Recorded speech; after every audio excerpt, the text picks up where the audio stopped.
शुरू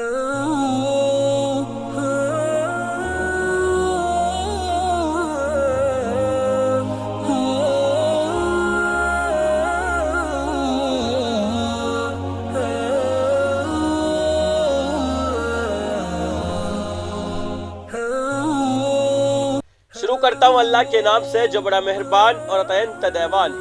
आदाब नाज़रीन, मैं हूँ आपका मेज़बान अब्दुल वाजिद और आप देख रहे हैं तस्नीम टीवी। नाज़रीन, आज की हमारी खास पेशकश इस्लाम क्या कहता है में हम बात करेंगे 5 फर्ज नमाजों की फजीलत के बारे में।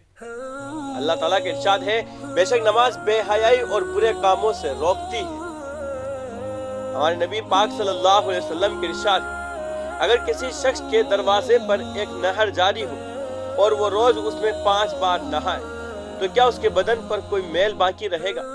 तो साहबा ने फरमाया, नहीं, कोई मैल बाकी नहीं रहेगा। तो आप सल्लल्लाहु अलैहि वसल्लम ने फरमाया, यही मिसाल 5 वक्त की नमाजों की है। अल्लाह सुब्हानहू उनके जरिए से गुनाहों को मिटा देता है। 5 नमाजों की फजीलत के बारे में जानते हैं। रिज़्क की तंगी दूर हो जाती है, अज़ाब कब्र से महफूज होगा, नामे आमाल दाहिने हाथ में दिए जाएंगे, सिरात से तेजी से गुजर जाएगा, बगैर हिसाब किताब के जन्नत में दाखिल कर दिया जाएगा अगर 5 नमाजें हम उसके वक्त पर पढ़ेंगे।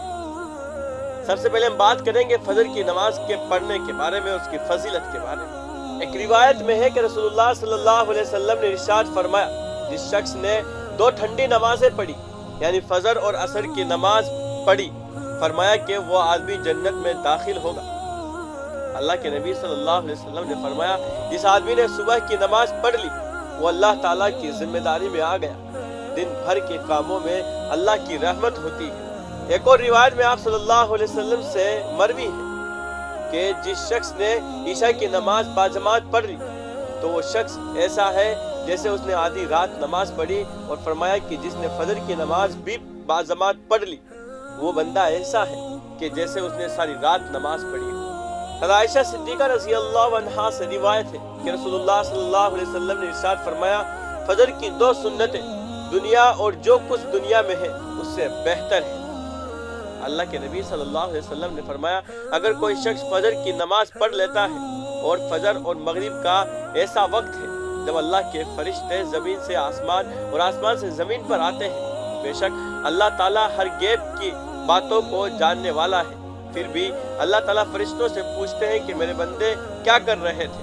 अगर हम फजर की नमाज पढ़ रहे होंगे तो फरिश्ते अल्लाह ताला से तारीफ करेंगे कि अल्लाह तेरा बंदा नमाज पढ़ रहा था। जिस शख्स ने फजर की नमाज बाजमात पढ़ ली, अल्लाह रब्बुल इज्जत उसके घर में बरकत और हर बीमारी और हर परेशानी और रिज़्क की तंगी से दूर कर देंगे और उसका चेहरा नूरानी होगा। अब जानते हैं नमाज ज़ोहर की फजीलत के बारे में।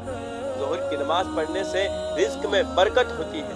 नबी करीम सल्लल्लाहु अलैहि वसल्लम ने इरशाद फरमाया कि रोजाना नमाज ज़ोहर के वक्त जहन्नुम को भड़काया जाता है, तो जो भी अहले ईमान ये नमाज अदा करता है, अल्लाह ताला उस बंदे से क़यामत के दिन जहन्नुम की आग को हराम कर देता है। नमाज ज़ोहर की 4 रकात सुन्नत की फजीलत तहज्जुद नमाज के बराबर है। अब जानते हैं असर की नमाज की फजीलत के बारे में। जो असर की नमाज पढ़ता है उसको अल्लाह ताला अच्छी सेहत अता फरमाते हैं, और जिसने असर की नमाज छोड़ दी उसका सब कुछ लुट गया और बर्बाद हो गया। जैसा कि अभी मैंने आपके सामने एक रिवायत पेश की थी कि रसूलुल्लाह सल्लल्लाहु अलैहि वसल्लम ने इरशाद फरमाया, जिस आदमी ने 2 ठंडी नमाजें पढ़ी यानी फजर और असर की नमाज भी पढ़ी, फरमाया कि वो आदमी जन्नत में दाखिल हो। एक रिवायत में है कि असर की नमाज के वक्त फरिश्तों की ड्यूटी बदलती है। दिन के फरिश्ते आसमान की तरफ जाते हैं और रात के फरिश्ते वापस आते हैं। जब दिन के फरिश्ते वापस आसमान की तरफ जाते हैं तो अल्लाह ताला सब कुछ जानने के बावजूद फरिश्तों से मालूम करते हैं कि मेरे बंदा क्या कर रहा था। तब फरिश्ते तारीफ करते हैं कि अल्लाह आपका बंदा नमाज में मशगूल था। अब जानते हैं मगरिब की नमाज की फजीलत के बारे में। नमाज मगरिब पढ़ने वाला अपनी औलाद से नफा हासिल करने वाला होगा, यानी उसकी औलाद से उसको नुकसान नहीं होगा। एक और जगह बयान है कि मगरिब की नमाज पढ़ने वाले को अल्लाह ताला नेक औलाद से नवाजते हैं। हम जानते हैं ईशा की नमाज की फजीलत के बारे में। ईशा की नमाज पढ़ने की फजीलत ये है कि उसको सुकून भरी नींद मुयस्सर होती है। آپ صلی اللہ علیہ وسلم نے فرمایا جس آدمی نے عشاء کی نماز کی باجماعت پڑھ لی تو وہ آدمی ایسا ہے جیسے اس نے آدھی رات نماز پڑھی، اور فرمایا کہ جس نے فجر کی نماز بھی باجماعت پڑھ لی وہ بندہ ایسا ہے کہ جیسے اس نے ساری رات نماز پڑھی ہو۔ اللہ رب العزت ہم سب کو 5 وقتہ نماز باجماعت سے پڑھنے کی توفیق عطا فرمائے، آمین۔ آج کی اس خاص پیشکش میں بس اتنا ہی، مجھے دیجیے اجازت اور آپ دیکھتے رہیے تسنیم ٹی وی آپ کے میزبان عبدالواجد کے ساتھ۔ اللہ حافظ۔